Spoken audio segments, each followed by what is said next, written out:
Hey everyone, welcome back to the channel. My name is Christina. I am a naturopath and carnivore. I am the naturopathic carnivore.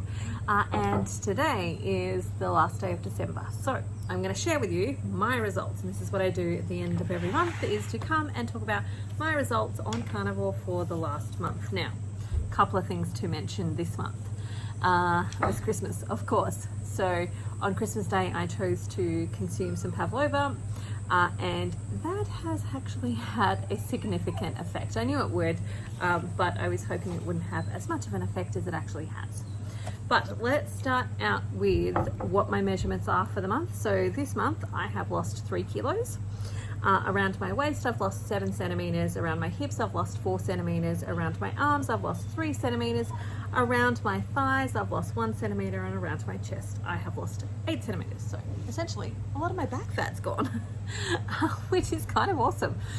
So things fit a lot better. I also need to go and try on some new clothes because I'm certainly am down some sizes and need to go get some new things when I actually can. So if you are new to my space and you're not following me over on Facebook or Instagram, you might not know that our car has actually broken down and we are traveling in Australia. So we're traveling around Australia, adventuring along the way, and our Ace, which we travel in, has broken down essentially. So that means we're kind of stuck where we currently are at the moment until we can figure out that whole situation. So I'm looking forward to having that figured out, but we're kind of on country time. So when they say it's going to take tomorrow, they probably really mean it's going to take 5 days before we will find out the information. So, and it's Christmas and it's New Year's and all of the other cars are breaking down at the same time. So it's taking a long time to actually find out what's happening. It's been over a week now and still waiting to find out whether we've blown the engine or the head gasket thing or just the radiator pipe. Still finding out those things. I'm hoping that it's just a minimal thing and that we'll be back on the road shortly, but who knows what's going to happen between now and then. But that has added some stress, and that's why I bring it up, because for me, one of the reasons that I started carnivore for myself personally was to get my blood glucose levels under control. And while I'm talking about weight is just one of the side effects of, me doing that process of getting my blood sugar regulated, reversing my diabetes, not using medication, all of that type of stuff. And so whenever you are stressed, what will happen naturally is that your blood glucose levels will naturally go up. So with that stress, I have definitely seen my blood glucose levels go up, along with on Christmas Day consuming some food that was not on plan. So I certainly had a carnivore breakfast, I had carnivore for lunch, and then I had some dessert. And that dessert saw me going from the 5s. I'd just gotten into the 5 bracket, which is kind of where I want to be. I actually want to be in the 4s, but I was feeling really good about going, oh my God, I'm in the 5s. And that took me from the 5s to back into the 7s. Now, I was sharing this with my carnivore support group. So if you are watching this and you want to join my carnivore support group, it's essentially christinamathewson.com/carnivore support, and you'll find a webinar that I did on carnivore. You'll find all sorts of other things there as to ways that you can work with me around carnivore, including joining my carnivore support group. So I was sharing with them that I anticipate that it's going to take 2 weeks to get back on track. And so from that perspective, it's a little bit disappointing, but I was also expecting that it was going to take me 2 weeks. Now, one of the things that I wasn't expecting was the holy-dooly sugar cravings. Like, holy moly! I did not experience them necessarily the first time because I think I was probably in a really good headspace and I just head down, bum up. I ate the food that I really loved and just got through the sugar craving period. Well, this time, only having that one day of things, the sugar cravings were like, oh my God, gnawing me from the inside, and really, really challenging. And so what I have done to get myself back on track is what I did the first time or any other time that, I might stumble or fall. And that is pick my favorite foods. Like, actually go to the shop and buy the foods that are my absolute favorite when it comes to carnivore, and focus on making myself full until they pass. So the focusing on the full part is the thing that kind of means there's no room for anything else, and that can be really helpful in crowding out the sugar cravings. Also focusing on fat, making sure that you are having enough fat, and or having an abundance of fat can be really helpful as well, of getting yourself back on track. And so that is what I've been doing, and I can say today definitely they're a lot less. Like yesterday was kind of coming to the crest of it, and I did consume quite a bit of yogurt, which is not something I would normally do, simply because yogurt does have some carbohydrates in it. But I was figuring it is a lower carnivore version, so it's, you know, it's carnivore, it's a lower version than what I could have been having if I was eating like chocolate or all sorts of other stuff, and it kind of just helped me get through. And so yesterday I reached that I cannot fit any more food in point, full as a gook, all of this sort of stuff, and you know, so my weight benefit from that. Blood glucose is still high, but I do expect that that's going to take a good couple of weeks for that to come back down, just A, because there's stress, and B, because of the stress of consuming some sugar. And so again, it was not fully my intention. If I had everything perfectly, I would have had an oven, and I would have baked my own pavlova, and I would have used like a sugar alternative and all of that type of stuff.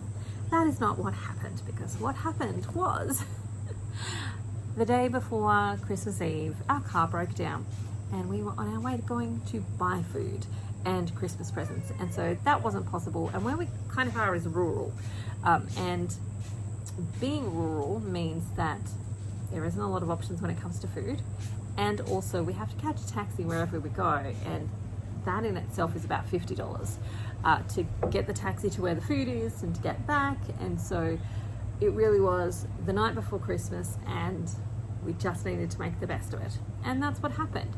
And I want to share that because that's actually real life, and I want to say that along the way you will find things happen, stuff happens, life happens. It's never ever going to be absolutely perfect. No matter who you are, it will never ever be absolutely perfect. And what we need to do is avoid the it has to be perfect, and go with how can I make it the best, and what can I do to get myself back on track, and what learnings can I take from this. Like, you know, as soon as I ate that pavlova, I had an immediate headache, and I was like, oh my god, I'm like sleep coma, all of the stuff, etc, etc. Definitely reminded me of what life was like before I'd started carnivore, and that in itself is a good learning lesson too, just to be reminded, oh yeah, this is how crap I was feeling all of the time. And then being reminded, like, you remember, actually this is not how I feel all the time. I get to feel something different, and you get to feel something different too. So remember, life is not perfect. We do the best we can with what we have available to us. Like, of course, if life was perfect, I would eat everything that was organically, biodynamically, regeneratively farmed, all of those things. That's not what my reality of life is right now. And I do the best I can with what I have available to me.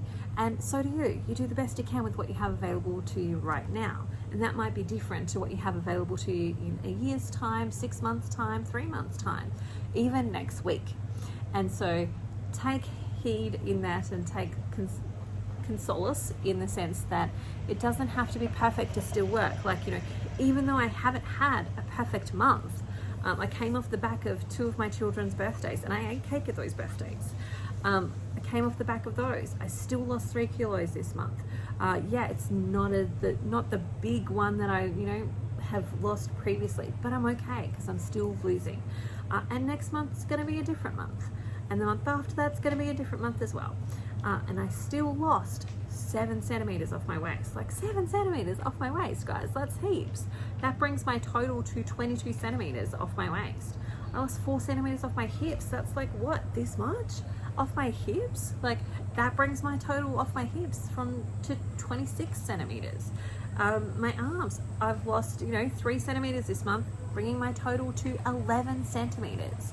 Thighs, I lost 1 centimeter. That brings my total to 17 centimeters off my thighs.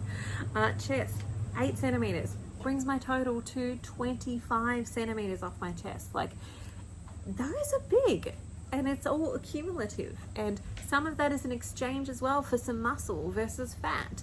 And you know, there's lots of progress and lots of change. And remember that this is not just about your physical body changing, it's also about your mental body changing. And your mind has to change as well. You have to do a renewing of the mind and bring thoughts back to what is the truth here. And I'll give you an example of this because I was sharing this with my support group the other day, that on the 24th, I had received some money to go buy my kids some presents and some food for Christmas. And I went down and I caught a taxi, and I'm just going through this beautiful little shop. Like, they have these books that are wrapped up in brown paper, and it's called Blind Date with a Book. And there's a little blurb on it that kind of gives you a little synopsis about what that book is, but you can't see the cover. So you can't judge the book by the cover. You just buy the book based on the little synopsis. And it's like this little quaint thing, and you go into this shop, and there's like all of these other beautiful books and these beautiful things, and then they've got their bakery. And their bakery has, you know, lots of beautiful cupcakes that look delicious and amazing, and then they had carrot cake. Carrot cake is one of my favorite cakes. And so I saw this carrot cake, and I was like, oh, I could just get a piece of carrot cake. That'd be so nice. Like, I could just get a piece of carrot cake. It's nearly Christmas, right? It's nearly Christmas. And it's been such a shit day. It's been such a crap day. In the day previously, sitting on the side of the road with 7 kids in a car, waiting for 3 hours for a tow truck, and then to get ferried back to our camp, and not having a freaking clue about how we were going to do it, and then, you know, having to spend, you know, Christmas money on, you know, the car getting towed and all of that type of stuff that I was not anticipating. All of that happened. And so I found myself saying to myself, you deserve it. You can have that. It's fine. You can have it. You deserve it. And when I really leaned into that, I started to ask the question, do I really deserve that? Like, if I eat this cake, how am I going to feel? I'm going to feel crap. I'm going to feel disgusting. I'm going to have a headache. I'm going to feel sluggish. I'm not going to feel great. My brain's not going to work super well. I'm going to feel tired. All of those things. Is that what I actually deserve? Or do I deserve something better? And where is this coming from? And I hadn't quite gotten through to that part of it, but that was, you know, the next step is to go, well, where did this I deserve something sweet to appease my emotional distress? Where did that come from? And when did I develop that? And when did I start learning that poisoning myself to make myself feel better is actually the right way to go? And asking all of those questions, they become learning opportunities, so that we're not just changing our body and holding on for dear life to make that happen, but actually we are renewing our minds, and we're challenging the thinking that we've had previously, so that we can create new thinking, new strategies, new formulas, new ways of thinking, new ways of doing things, new ways of actually looking after ourselves, but also getting to the truth of it. Do I truly deserve to feel crap physically because I feel crap emotionally? Do I truly deserve that? Or do I truly deserve something different? All right, that's going to be it for me for this video. I hope you have the most amazing day ever. Remember, like, subscribe, press the little bell notification to make sure you get all of the notifications when the new video is up, etc. And if you are also doing a carnivore journey and would love to share your journey with me, feel free to reach out to me, because I am doing conversations with a carnivore at the moment through a series. So feel free, I'd love to interview you and have a chat with you. If you'd like an appointment, feel free to book an appointment. If you want to join my support group, join my support group. I'll put all the links below. All right, bye for now. See you later. Have the most amazing day ever. Bye.